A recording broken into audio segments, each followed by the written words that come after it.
السلام علیکم ورحمۃ اللہ وبرکاتہ۔ محترم دوستو، آپ تمامی کا ہمارے اس چینل اسلامک ایجوکیشن گائیڈنس میں استقبال ہے۔ آج کی ویڈیو میں ہم عامہ پارہ 30ویں پارے کا پارٹ 3 پڑھیں گے۔ اس پارٹ 3 میں ہم تقریباً 3 صورتیں سورۃ البینہ، سورۃ القدر اور سورۃ العلق کی تلاوت قواعد اور تجوید کے ساتھ آپ کے سامنے تلاوت کر کے سنائیں گے، تاکہ آپ بھی اس کو سن کر تجوید اور قواعد کی رعایت کے ساتھ سنیں اور یاد کریں۔ تو چلیے بغیر کسی تاخیر کے آج کی ویڈیو کو شروع کرتے ہیں۔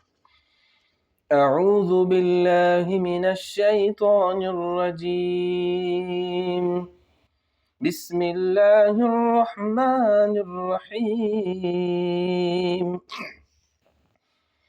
سورۃ البینہ مدنیہ، سورہ بینہ مدنی ہے، اس میں 8 آیتیں اور 1 رکوع ہے۔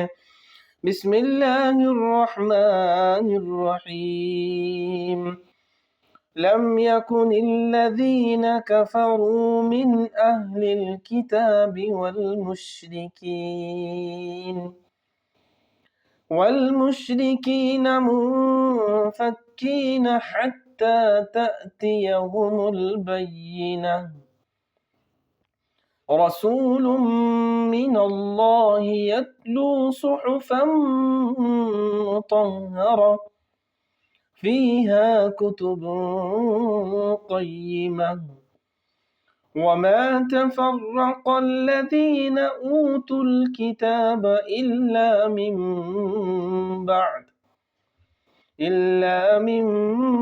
بعد ما جاءتهم البينة، وما أمروا إلا ليعبدوا الله مخلصين له الدين حنفاء ويقيموا الصلاة ويؤتوا الزكاة وذلك دين القيمة، إن الذين كفروا من أهل الكتاب والمشركين في نار جهنم خالدين فيها، أولئك هم شر البرية، إن الذين آمنوا وعملوا الصالحات أولئك هم خير البرية، جزاؤهم عند ربهم جنات عدن تجري من تحتها الأنهار خالدين فيها أبدا، رضي الله عنهم ورضوا عنه، ذلك لمن خشي ربه۔ سورۃ القدر مکیہ، سورہ قدر مکی ہے، اس میں 5 آیتیں اور 1 رکوع ہے۔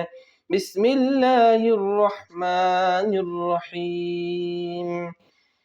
إنا أنزلناه في ليلة القدر، وما أدراك ما ليلة القدر، ليلة القدر خير من 1000 شهر، تنزل الملائكة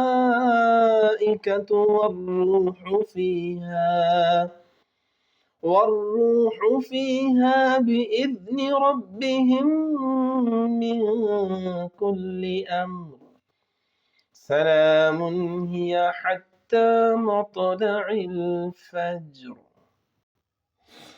سورۃ العلق مکیہ، سورہ علق مکی ہے، اس میں 19 آیتیں اور 1 رکوع ہے۔ بسم الله الرحمن الرحيم اقرأ باسم ربك الذي خلق خلق الإنسان من علق اقرأ وربك الأكرم الذي علم بالقلم علم الإنسان ما لم يعلم كلا إن الإنسان ليطغى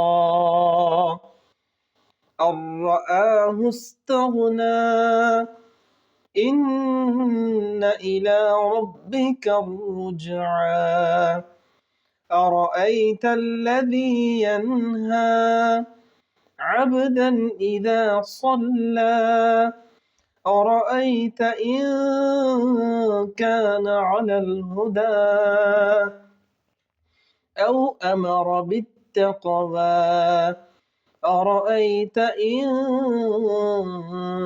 كذب وتولى ألم يعلم بأن الله يرى كلا لئن لم ينته لنسفعا بالناصية ناصية كاذبة خاطئة فليدع ناديه سندع الزبانية كلا لا تطعه واسجد واقترب كلا لا تطعه واسجد واقترب صدق الله العظीम। मोहतरम दोस्तों, ये सूरह अलक है और इसकी आखिरी जो आयत है ये सजदे की आयत है।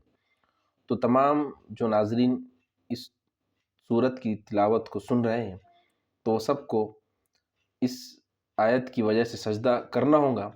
उसका तरीका ये होगा कि खड़े होकर क़िबला रुख होकर अल्लाहु अकबर कहते हुए सजदे में चले जाना है और 3 मरतबा सुबहान रब्बियल आला कहकर फिर अल्लाहु अकबर खड़े हो जाना है। तो इस तरीके से सजदा होगा। मोहतरम नाजरीन, अगर वीडियो अच्छी लगी तो वीडियो को ज़रूर लाइक कीजिए, अपने दोस्त अहबाब में इसको ज़्यादा से ज़्यादा शेयर कीजिए। अगर चैनल पर नए हैं तो चैनल को ज़रूर सब्सक्राइब कीजिए। मिलते हैं अगले वीडियो में, तब तक के लिए अल्लाह हाफिज़। अस्सलामु अलैकुम व रहमतुल्लाहि व बरकातुहू।